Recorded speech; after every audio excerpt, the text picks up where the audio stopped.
You ask Tiger to solve. This deals with linear equations with one unknown. The final result is a equals -1/7. Let's solve it step by step. Simplify the expression.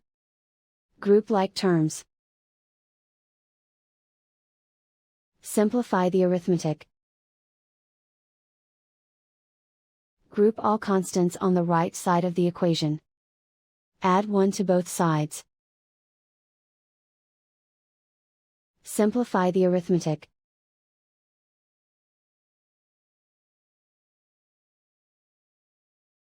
Isolate the a. Divide both sides by -7. Cancel out the negatives. Simplify the fraction.